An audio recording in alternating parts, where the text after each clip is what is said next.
주의 품으로 돌아왔습니다. 겸허한 마음으로 하나님의 음성을 기다립니다.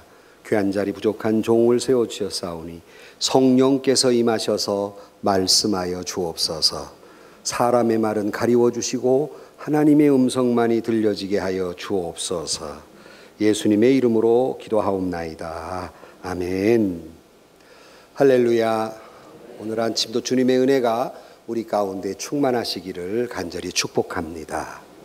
오늘은 맥추 감사절기입니다.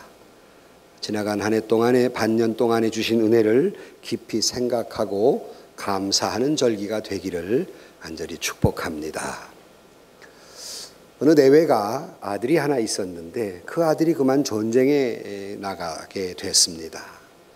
아들을 전쟁에 내보낸 부모가 다 그렇듯이 아들이 무사히 돌아오기를 날마다 예배당에 와서 무릎 꿇고 기도를 했어요. 그런데 불행하게도 어느 날 그 아들이 죽었다는 전사 통지를 받습니다. 너무나 슬픔 가운데에서 부부가 슬픔 가운데 그 교회에 우리 아들 이름으로 교회에 스테인글라스 이 채색유리 비싸거든요. 그거를 이렇게 아들 명의로 이렇게 했으면 좋겠다. 한 5만 불 들여서 했으면 좋겠다. 이렇게 작정을 했어요. 그리고는 이제 채색유리를 하기로 그렇게 했는데, 근데 아들이 살아왔네. 아들이 살아왔어. 그러니 남편이 아들이 살아오니까 아내 보고 그럽니다. 여보, 아들 살아왔으니까 그거 안 해도 되지 않아? 그래서요. 교회에다 5만 불어치 허기한 거 안 해도 되지 않아? 그래서요. 아내가 깜짝 놀라면서 그게 무슨 말씀입니까? 아들이 죽었다고 해도 감사한 마음으로 채색유리 하기로 했는데 살아왔으니 더 많이 해야 되지 않겠습니까? 아멘이 전혀 안 나와 보니까 살아왔는데 더 감사해야 되지 않겠습니까? 아멘 안 하는 사람에게 내가 이렇게 물어요. 늘 말하지만 병원에 몹쓸 병인 줄 알고 입원했다가 다행히도 괜찮아서 퇴원해가지고 감사한금을 할래요? 아예 안 간 걸 감사한금 할래요? 대답 안 해. 아파봐야 알겠어요? 그럼 병원에 입원해봐야 알겠습니까? 참 우리가 지금 날마다 순간순간이 감사할 것 천지인데 어쩌면 그렇게 우리가 감사하지 못하는지 그 이유 가운데 하나도 혹여 우리 마음에 있는 탐심이 감사하지를 못하게 하는 것이 아닐까 그런 생각을 갖습니다. 우리의 신앙 성숙을 방해하는 것 그 네 번째 오늘은 탐심입니다. 톨스토이가 쓴 단편에 보면 사람에게 얼마만한 땅이 필요한가라는 단편이 있어요. 기니까 앞도 딱 거두절미하고 빠홈이라고 하는 농부에게 한 마귀가 시험을 하려고 사람을 시켜 이렇게 말합니다. 너 지금부터 해 질 때까지 네가 걸어서 갔다가 온 그만큼은 내가 다 너에게 그 땅을 주마 그랬어요. 아니, 농부에게 땅이라는 건 굉장한 거 아닙니까? 그러니까 이 빠홈이 막 욕심이 나가지고 열심히 걸었어요. 막 땅을 준다는데 막 걸었어요. 걷다 보니까 욕심산하고 걷다 보니까 돌아갈 생각을 안 하고 너무 걸은 거예요. 보니까 막 해가 지려고 시작을 하는 거예요. 놀래가지고 뒤집어서 막 길을 쓰고 땅을 차지해야 되니까 늦으면 안 준다니까 와서 다행히도 해지기 직전에 딱 도착했어요. 근데 죽어버렸어. 와서 기껏 했는데 죽어버렸어.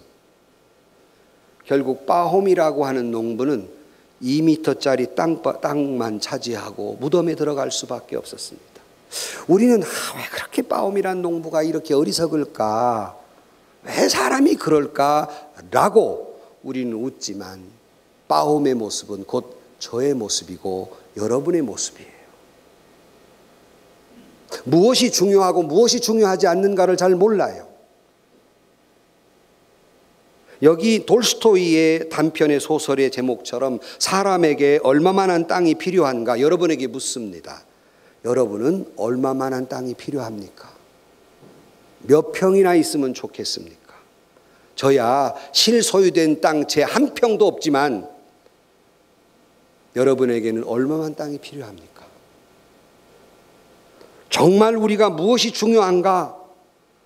무엇을 추구하며 살아야 할지를 우리가 잘 알지 못한 채 그냥 탐욕스러움만 가지고 살아오는 우리의 모습을 보면서 성경은 디모데전서 6장 17절 말씀에 돈을 사랑함이 일만하게 뿌리가 되나니 이것을 탐내는 자들은 미혹을 받아 믿음에서 떠나 많은 근심으로써 자기를 찔렀도다 그랬어요.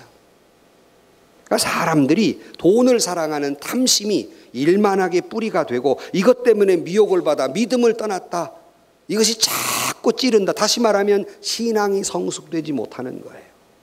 탐욕이 자꾸 그 사람을 찌르기 때문에 더 이상 믿음이 자라지 않는 겁니다. 지난 1일 날 새벽 예배 때 말씀을 드렸습니다마는 인터넷에 이런 글이 떴다고 그래요. 돈이 일만하게 뿌리인 만몬신인데 그 우상을 교회가 끌어안고 놓아주지 않고 있다. 돈이 만몬신인데 교회마저도 그걸 끌어안고 놓아주지 않는다. 교회는 건물이 아닙니다. 여러분 개인이에요. 교인들마저도 그 만몬신을 섬기느라고 끌어안고 놓아주지 않고 있다. 탐욕스러움을 이야기합니다. 때로는 우리가 한국교회를 염려하면서 한국교회가 썩었다. 오늘날 목회자들, 성직자들이 썩었다. 탐욕에 빠졌다. 이런 이야기를 마음이 합니다. 그러나 여러분, 우리가 남을 비판하기 전에 여러분 자신을 아십니까? 여러분의 그와 같은 그 탐욕스러움에 대한 타인의 비판을 한 그 말 속에는 그 자신이 훨씬 더 탐욕이 있기 때문에 남의 탐욕에 대해서 비판하고 있는 겁니다. 그러므로 우리는 이 말씀을 들을 때마다 우리 스스로는 저거 하나님이 내게 하시는 말이지, 한국교회가 어떻고 그거 아니라 저거 내게 하는 말이지, 저거 이병우 목사에게 하는 말씀이시지, 저거 우리 예은교회 하시는 말씀이지, 저거 지금 내게 하시는 말씀이지, 이렇게 생각하고 하나님의 음성을 들을 수 있기를 주의 이름으로 축복합니다. 성경은 오늘 본문에 예수님께서 이 탐심에 대한 설명을 하면서 두 이야기를 말씀하면서 탐욕에 대한 말씀을 합니다. 탐욕이 얼마나 죄스러운 일인가를 말씀하면서 15절에 이렇게 말씀하십니다. 저희에게 이르되 삼가 모든 탐심을 물리치라. 그래서 명령입니다. 오늘 아침 이 말씀을 들으면서 저와 여러분 가운데 있는 모든 탐심, 이때 모든이라고 하는 말은 물질만 의미하는 것이 아니라 유욕의 탐심, 쾌락의 탐심, 지위의 탐심, 명예의 탐심, 이 모든 탐심을 아우른 겁니다. 이 모든 탐심을 물리칠 수 있기를 주의 이름으로 축복합니다. 여기 탐심이라고 하는 말, 이것을 국어사전에 보면 탐욕스러운 마음이라 이렇게 해석하고 있고요. 그럼 탐욕은 뭐냐? 탐욕은 지나치게 탐하는 욕심이다 이렇게 되어 있습니다. 사람이 지나치게 욕심을 가져요. 그런 마음을 품고 사람이 살아간다는 것입니다. 그러므로 오늘 아침 우리는 누구를 탓하기 전에 내 자신에게 있어서 이런 탐심에 대해서 부끄러움을 가지고 이 탐심을 물리치고 우리의 신앙이 성숙되고 그리고 참된 그리스도인이 되며 참된 그리스도인으로서 진정한 행복한 삶을 누리며 살아가는 저와 여러분들이 되실 수 있기를 주의 이름으로 축복합니다.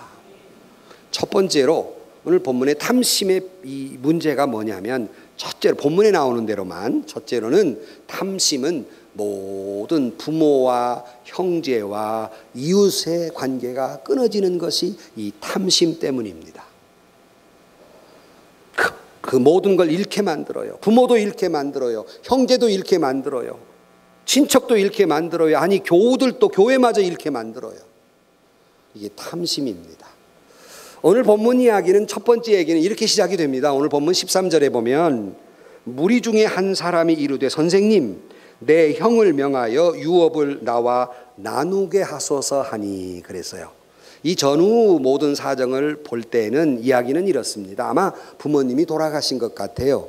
그래서 재산을 놓고 이제 그것을 나누어야 하는데 아마 형이 욕심사납게 재산을 잘 나누어 주지 않은 것 같습니다.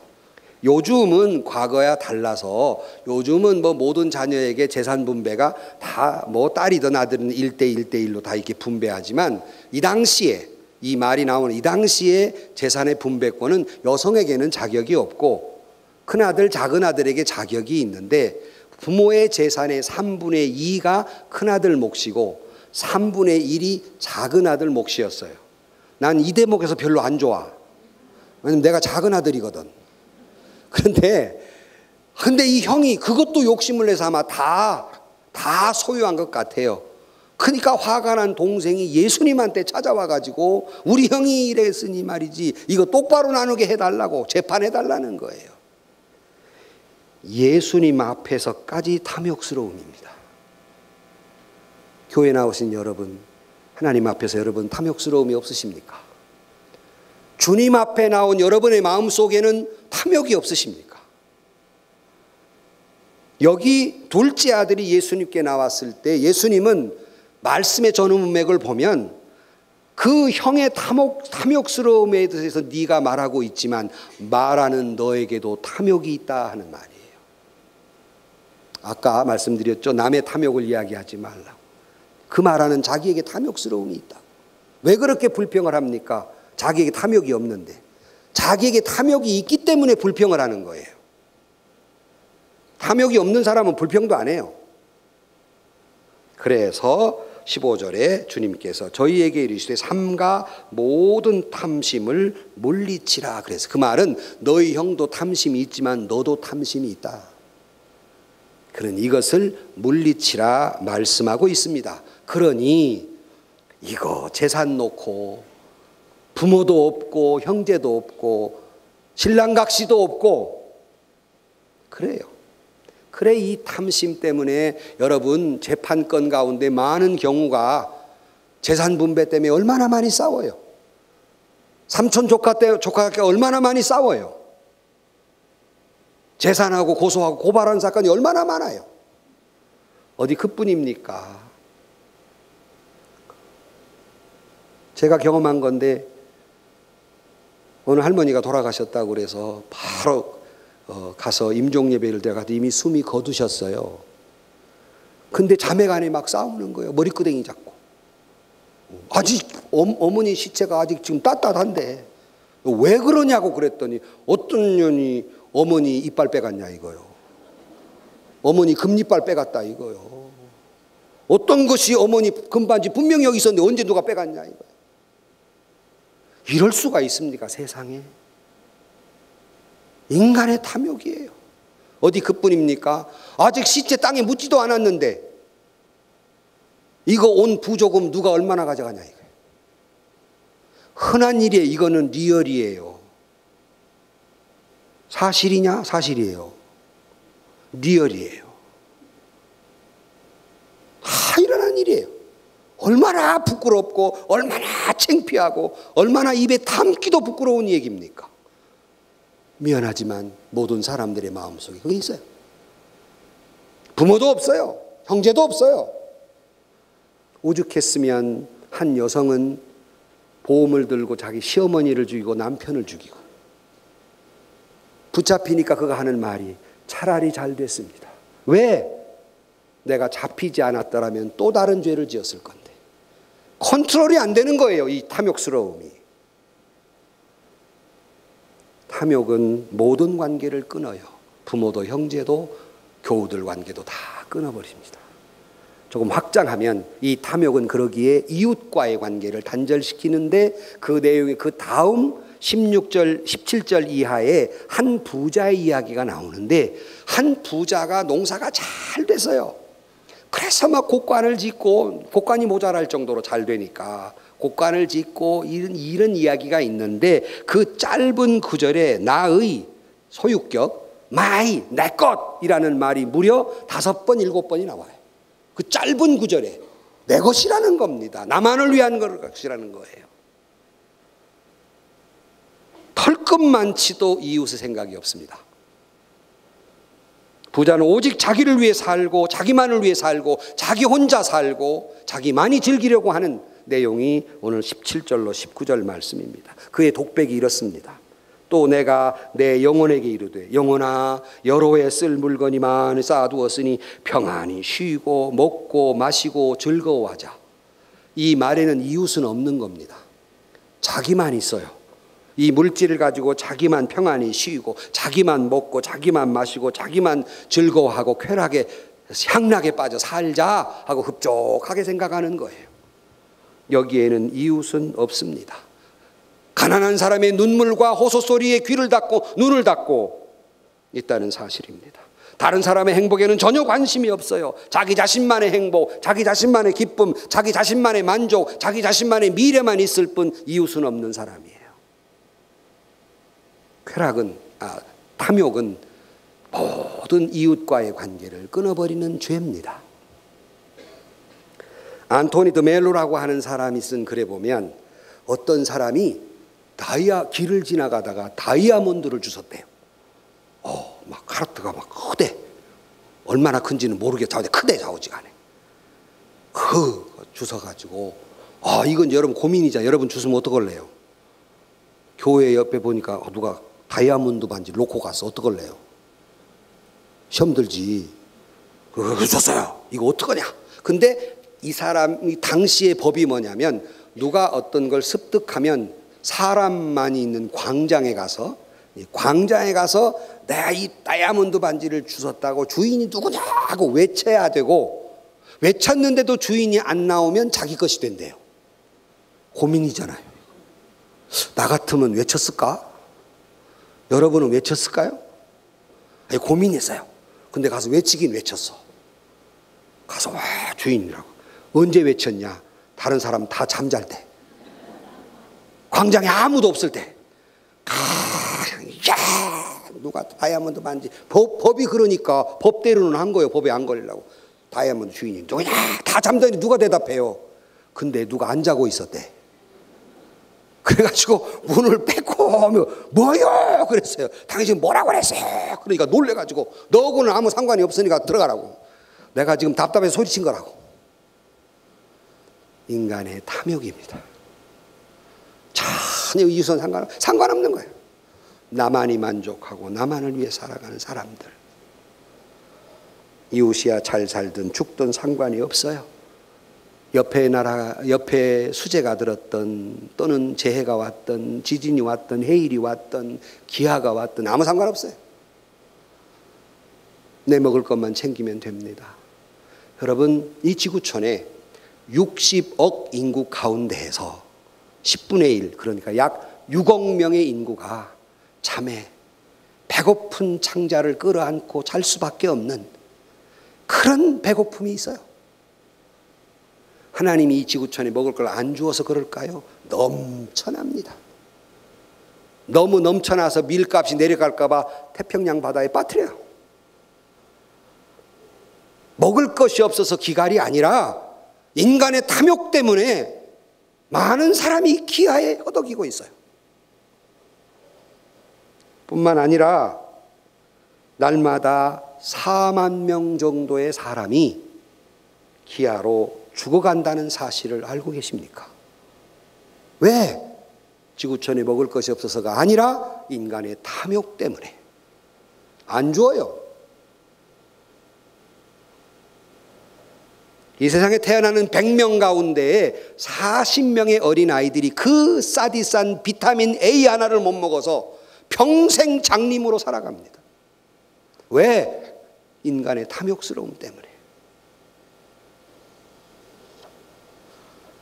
매년마다 10만 명의 아이들이 그렇게 고통스럽게 살아가고 있습니다. 나만 잘 살면 됩니까?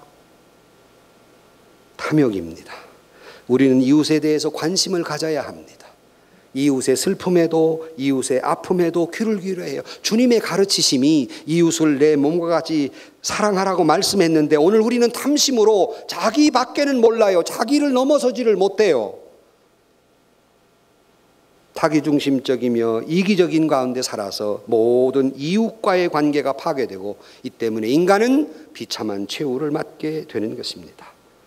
여기서 여러분, 탐욕이라는 것이, 탐심이라는 것이 부자에게만 해당된다고 생각하지 마십시오. 가난한 사람들에게도 탐욕이 있는 거예요.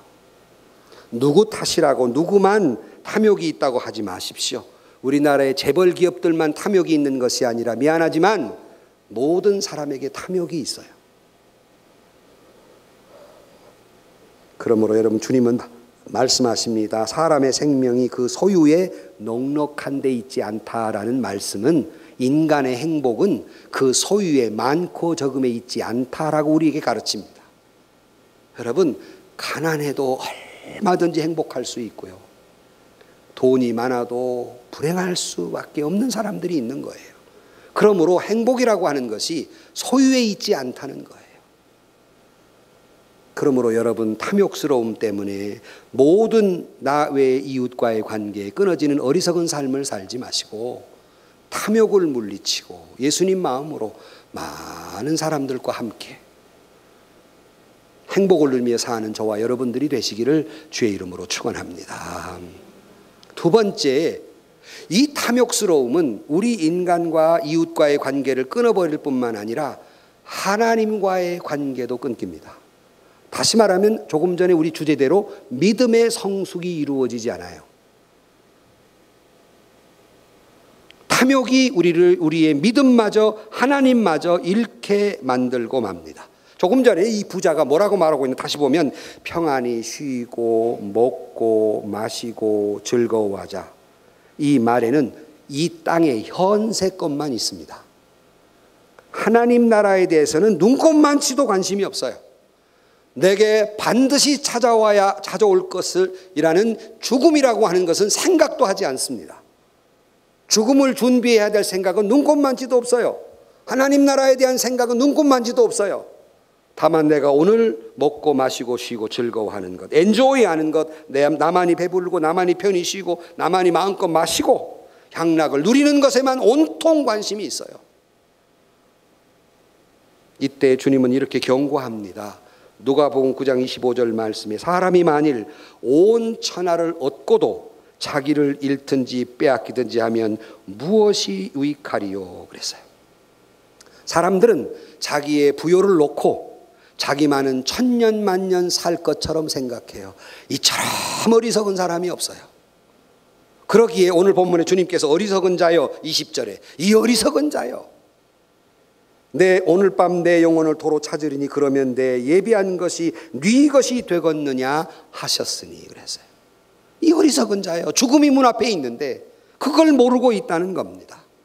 여러분, 분명히 말씀드릴 수 있는 것은 재물 자체가 악한 것은 아닙니다. 재물은 우리가 살아가는데 중요한 수단이에요. 악하거나 선한 것이 아니에요. 문제는 그 재물을 어떻게 사용하느냐에 따라서 악하고 선하고가 갈리는 거예요. 하나님이 우리에게 재물을 주실 때에는 우리가 살아가는 수단뿐만 아니라 그 재물을 통해서 하나님을 섬기고 이웃을 사랑하는데 그 물질이 쓰여지도록 하나님이 우리에게 물질을 주시는데 이것을 내가 혼자 먹고 마시고 즐거워하자 하는 것으로 쓰여 있기 때문에 탐심이 있고 그것 때문에 죄악 속에 빠진단 말이에요. 하나님과의 관계도 끊어져 버리고 이웃과의 관계도 끊어져 버린단 말이죠. 그러면 내 영혼 오늘 밤 찾아가면 어쩔래 하는 말이에요. 네가 지금 창고 짓고 막 그런다. 오늘 밤 내 영혼을 데려가면 어쩔래? 여러분, 분명히 하나님이 우리에게 주신 복음, 메시지, 십자가의 복음은 분명히 우리가 이 땅에 살면서 웰빙, 신앙인으로서 어떻게 살아가야 하느냐, 중요한 복음의 메시지가 여기 들어있습니다. 웰빙이에요. 어떻게 살 것인가. 그러나 이 웰빙의 목적지는 따로 있습니다.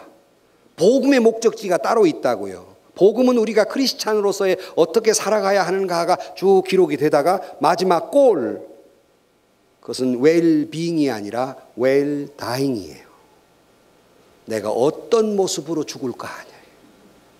왜? 하나님 앞에 가야 하니까. 우리는 웰빙만 생각해요. 웰다잉을 생각하지 않아요. 어리석은 자여, 너 죽는다. 왜 이걸 생각하지 못하고 욕심만 그렇게 생기느냐 하는 거예요. 여러분, 또한 우리는 사도 바울의 경고를 들어야 하는데 빌립보 3장 18절 말씀에 이렇게 말합니다. 내가 여러 번 너에게 말하였거니와 이제도 눈물을 흘리며 말하노니 여러 사람들이 그리스도의 십자가의 원수로 행하느니라. 바울이 한 번, 두 번 얘기한 게 아니라 눈물을 흘리면서 이야기해요. 왜? 너희들이 십자가 원수로 산다. 그래서 내가 한두 번 얘기한 것이 아니지 않느냐. 아니, 도대체 이 사람들이 어떻게 살았길래 십자가의 원수로 살았을까? 그 다음 절에 나와요. 뭐라고 되어 있냐면 그들의 마침은 멸망이요. 그러게 그들은 멸망할 것이라는 거예요. 어떻게 살았기에? 그 다음에 그들의 신은 배요. 그 영광은 그들의 부끄러움에 있고 땅의 일을 생각하는 자라 그랬어요. 첫째, 그들의 신은 배요 그랬어요. 이 배라는 건 쉽, 뭐 바다에 떠 있는 배가 아니라 스토막, 이 위장을 얘기하는 거예요. 그들이 섬기는 신은 자기 배만 섬긴다 그 말이에요. 자기 배라는 건 욕망, 탐심, 욕구예요. 오늘날 현대에 살아가는 사람들의 모습을 보면 그들이 섬기는 것은 하나님이 아니라 자기 배를 섬겨요. 자기 욕망, 욕심을 섬기고 살아요. 그러니 망한단 말이죠. 내가 눈물로 얘기했지 않냐? 내가 한두 번 얘기한 것이 아니지 않느냐? 그렇게 살면 십자가의 원수로 사는 거다. 그런데 오늘날 크리스찬들이 그렇게 살아요. 예수 믿는다고 하고 십자가로 섬긴다고 하면 내 배만 섬겨요. 나아가서 보면 그 영광은 그들의 부끄러움이고 그랬어요. 부끄러움을 몰라요. 그래 십자가의 원수로 사는 거예요. 여러분, 부끄러운 줄 알고 사십니까? 구체적으로 말씀드리면 이 목사가 목사로서의 부끄러움을 알아야 참 목회를 할 수 있는 것입니다. 성도가 성도로서의 부끄러움을 알아야 올바른 성도의 삶을 사는 거예요. 장로가 장로로서의 부끄러움을 알아야, 집사가 집사로서의 부끄러움을 알아야, 권사가 권사로서의 자기 부끄러움을 알아야 올바로 사명을 감당하는데 부끄러운 줄을 모른단 말이에요. 하나님 앞에 부끄러운 줄 몰라요. 부모가 부모로서 자식 앞에서 부끄러운 줄 알아야 자식 교육 바로 시키는 거예요. 우리 정동영 와 계시지만 정치인은 정치인으로서의 부끄러움을 알아야 올바른 정치할 것이 아닙니까? 부끄러운 줄 몰라요. 나 특별히 정치인들 얼마나 낯이 두꺼운지 미안합니다. 도대체가 부끄러운 줄 몰라. 도대체가 부끄러운 줄 알아야 되고 부끄러운 줄 알아야 될 거 아니에요. 좀 부끄러운 줄 모른단 말이죠. 그리고는 그 다음에 뭐 땅의 일을 생각한다 그랬어요. 오직 땅의 것만 생각하는 거예요. 그러니 그것이 십자가의 원수로 사는 거다. 그리고는 마지막, 그들의 마지막은 멸망이다, 사망이다 하는 거예요. 어느 자매님이 갑자기 목사님이 신방 온다니까 난리가 났어요. 여러분 집의 광경을 생각해 보세요. 내가 갑자기 간다, 갑자기 여름에 왜 이렇게 온대? 그러고 막 그냥 난리가 나잖아요. 난리가 나 막 치면서 막 그러면서 막 목사님 뭐 혹시 뭐 어떻게 하나 그러면서 말이야. 가만히 보니까 아, 목사님 오면 좀 내가 좀 이렇게 신앙생활을 집에서 잘한다는 걸 보이고 싶어가지고 애 보고 그래서 야, 너 저기 가서 엄마가 제일 좋아하는 책 있지? 그거 갖고 와 그랬어요. 목사님한테 보여주고 싶어서. 제일 좋아하는 책 뭐? 예은교회가 이 정도밖에 안 돼요? 바로 나와야 돼. 바로 뭐? 이렇게 해야 나오는 거 보니까 아닌 것 같아. 내가 보니까 엄마가 제일 좋아하는 책 갖고 와. 엄마의 기대는 성경책이죠. 애가 엄마 여기 엄마가 제일 좋아하는 거 뭐냐? 현대백화점 카탈로그. 그것만 쳐다보고 앉았는 거예요. 그냥 그것만 쳐다보고 앉았어. 이게 현실이에요. 리얼이에요. 사실이냐? 사실이에요.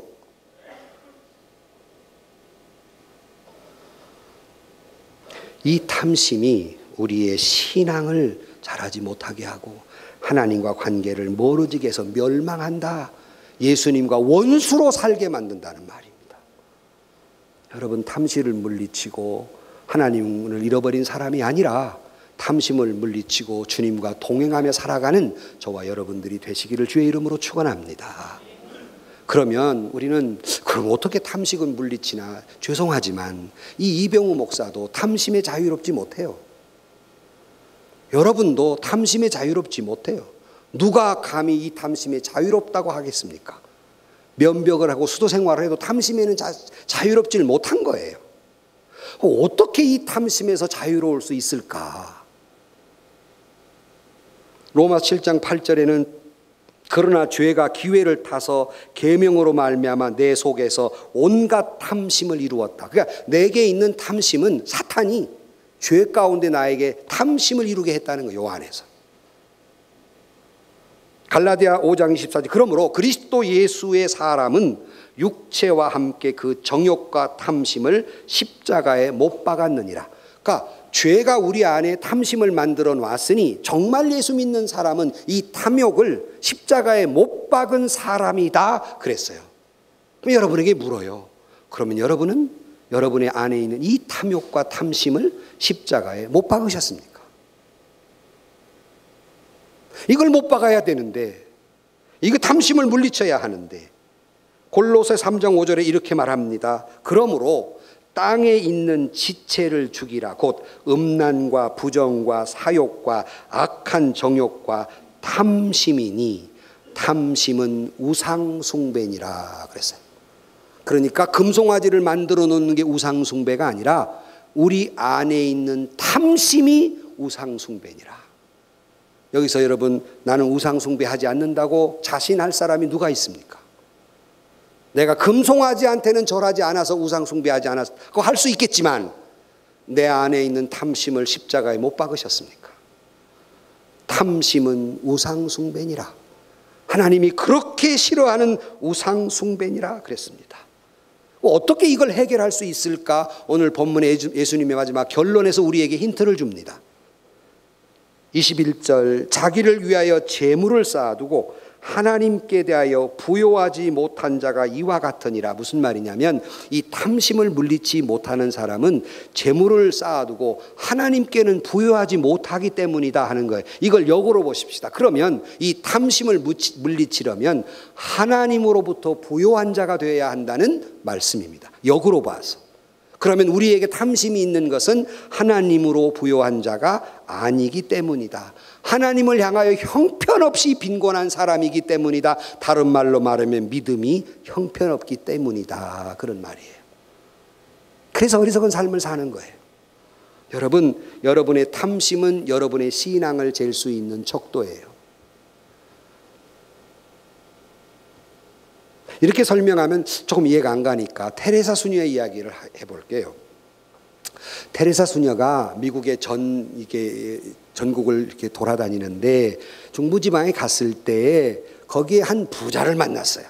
미국의 부자, 보통 부자가 아니죠. 부자를 만나서 테레사 수녀에게 뭔가를 좀 돕고 싶었어요. 그래서 뭐가 좀 더 필요한 것이 없습니까? What do you need the most? 좀 더 필요한 것이 무엇입니까? 물었어요. 좀 더 필요한 것이 무엇입니까? 그랬더니 테레사 수녀가 빙그레, 저요? 저 뭐 좀 더 필요한 것이 있냐고요? 저는요, 예수님만으로 만족합니다. 저 예수님만 필요합니다. 그분이면 족합니다. 예수 그리스도이면 나는 족합니다. 더 필요 없단 말이죠. 이 고백이야말로 참다운 그리스도인의 고백이 아니고 무엇이겠습니까? 여러분이 진정으로 예수 그리스도 구원이심을 믿으십니까? 여러분이 그리스도만이 소망되심을 믿으십니까? 그리스도만이 능력임을 믿으십니까? 그리스도만이 나의 소망이고 나의 구원이며 나의 능력이며 나의 꿈이고 나의 자랑이고 나의 기업이고 나의 피난처이고 나의 구원이시라면 예수님 한 분만이면 족하지 않겠습니까? 우리가 그렇지 못하다는 것은 그렇게 생각하지 않는다는 겁니다. 예수로 꽉 찬 인생, 성령 충만으로 가득한 인생, 그리스도로 가득한 인생을 살지 못한 채 그렇게 살기 때문에 탐욕스러움만 안에 들어오는 거예요. 우리는 시편 23편에 여호와는 나의 목자시니 내가 부족함이 없으리로다라고 고백하는 것은 목자 되신 주께서 우리를 푸른 초장 쉴 만한 물가로 인도하시기 때문이기도 하지만, 그보다 앞서서 주님이 나의 목자라면 그분 한 분만으로 부족함이 없다는 의미입니다. 먹을 것이 있건 없건, 돈이 있건 없건 그분 한 분만으로 족하다는 말입니다. 그런 거로 우리가 이 탐심을 물리치는 데는 하나님의 말씀, 복음, 믿음이 필요한 거예요. 복음은 능력입니다. 로마서 1장 16절 말씀에 내가 복음을 부끄러워하지 아니하노니 이 복음은 모든 믿는 자에게 구원을 주시는 하나님의 능력이 됨이라 그랬습니다. 우리의 복음은 사상이나 어떤 철학이 아니에요. 메시지, 이 복음은 우리에게 능력이 되는 줄 믿으시기를 주의 이름으로 축원합니다. 다시 말해서 고린도전서 1장 18절 말씀에 십자가의 도가 멸망하는 자들에게는 미련한 것이요 구원받는 우리에게는 하나님의 능력이라 그랬어요. 이 복음이 우리에게 능력이 된다는 말이에요. 어디다 쓰는 능력이 될까? 물론 이 복음의 메시지는 때로는 죽은 자를 살리기도 하고 병든 자를 고치기도 하고 많은 능력을 발휘하지만 이거 전부 다 외형적인 거예요. 정말 중요한 것은 내 안의 문제예요. 정말 중요한 것은 내 안에 이 탐욕을 물리쳐야 하는데, 이 복음은 내 안에 죄로 인해 시작된 이 탐욕스러움을 물리치는 능력이 될 줄로 믿습니다. 그래서 아까 읽어드린 갈라디아 5장 24절에 그리스도 예수의 사람들은 육체와 함께 그 정욕과 탐심을 십자가에 못 박았다라는 말은, 예수 믿기 전에는 사람들은 탐욕에 쫓아 삽니다. 목적이 그거예요. 뭘 먹을까, 뭘 마실까. 가만 쫓아 살다가 그 사람이 예수를 만났어요. 십자가의 복음을 들었어요. 이제부터 삶의 가치가 틀려져요. 탐욕을 쫓아 사는 것이 아니라 예수님의 말씀을 쫓아 사는 거예요. 욕심을 쫓아 사는 것이 아니라 주님의 가르침대로 사는 거예요. 내 안의 변화의 능력은 결심이나 결단이나 철학이 아니라 오직 하나님의 말씀, 복음에 있음을 믿으시기를 주의 이름으로 축원합니다. 복음만이 나로 하여금 탐욕스러운 사람을 새로운 가치로, 새로운 삶으로 변화시키는 능력이 된다는 말씀입니다. 빌립보 4장 11절 말씀에 내가 궁핍함으로 말하는 것이 아니라 어떠한 형편에든지 나는 자족하기를 배웠노니 나는 비천에 처할 줄도 알고 풍포에 처할 줄도 알아 모든 일 곧 배부름과 배고픔과 풍부와 궁핍에도 처할 줄 아는 일체의 비결을 배웠다 그랬어요. 이게 복음 안에서 내가 부할 줄도 알고 가난할 줄도 알고, 다시 말하면 자족의 능력이 생겼다는 거예요. 이 능력이 생길 때 탐욕을 물리칠 수 있어요. 근데 그 다음에 더 신나는 말이 나와요. 빌립보 4장 13절 말씀, 여러분이 잘 아는 내게 능력 주시는 자 안에서 내가 모든 것을 할 수 있느니라. 이 말은 내게 능력 주시는 하나님 안에서, 복음 안에서 이 탐욕을 물리칠 수 있다는 의미의 말씀입니다. 그러므로 여러분, 십자가의 복음 앞에 내 이 탐욕스러움을 십자가에 못 박고 하나님의 말씀 가운데 예수 한 분만으로, 하나님 한 분만으로 만족해서 이 탐욕스러움에서 해방되고 탐욕을 물리치는 저와 여러분들이 되시기를 주의 이름으로 축원합니다. 결론으로 말씀을 드립니다. 제가 설교를 이렇게 듣다가, 어느 분 목사님의 설교를 듣다가 그분이 그 70년대에 그 폭송 비슷한 노래를 소개를 하시더라고요. 나보다 젊은데 70년대면 저도 10대 때인데, 그 노래가 뭐냐면 4월과 5월에 욕심 없는 마음이었어요. 다 멍하고 있는 게 나보다 다 젊다는 얘기인가. 4월과 5월에 욕심 없는 마음, 그런 노래가 있어요. 박순진 작사 작곡인데 이 4월과 5월 이 사람들은 다 그 기독교 신자들입니다만은, 이 4월과 5월의 그 가사가, 욕심 없는 마음 가사가 이렇습니다. 내가 살고 싶은 집은 작은 초가집, 내가 먹고 싶은 것은 구운 옥수수, 욕심 없는 나의 마음 탓하지 마라 사람들아 사람들아. 그러니까 내가 살고 싶은 집은 작은 초가집에 불과해요. 내가 먹고 싶은 것도 구운 옥수수 한 조각이면 돼요. 그렇다고 사람들아 내가 욕심 없다고 탓하지 마라. 한번 불러보려고 그래요. 이게 잘 불렀지? 내가 살고 싶은 집은 작은 조가집. 내가 먹고 싶은 것은 구운 옥수수. 욕심 없는 나의 마음 탓하지 마라. 사람들아 워워워 랄랄라. 아니 더 부르려고 2절. 내가 입고 싶은 옷은 하얀 저고리. 내가 갖고 싶은 것은 작은 성경책. 욕심 없는 나의 마음 탓하지 마라. 사람들아 워워워.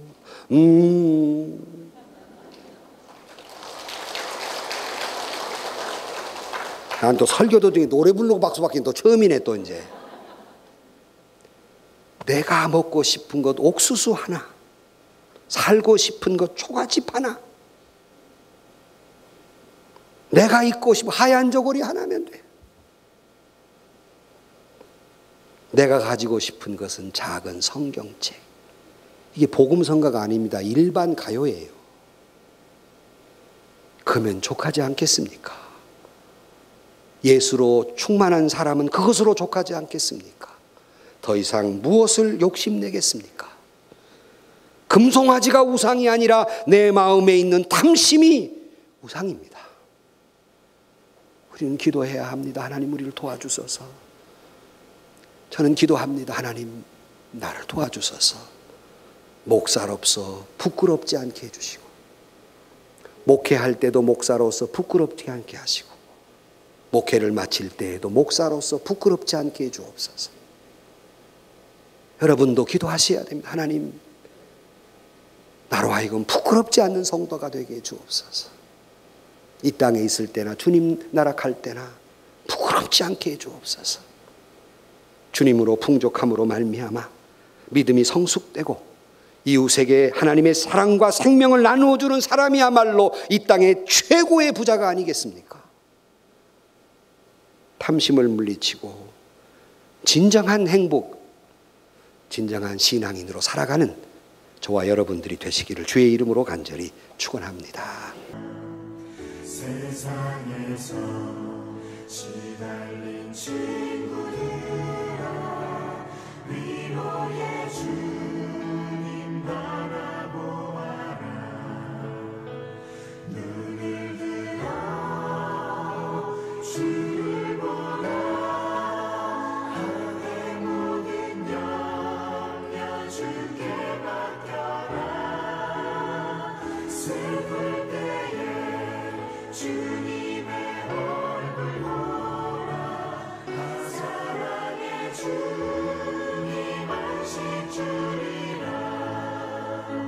힘이 없고 내 마음 연약할 때 능력의 주님 바라보아라. 주의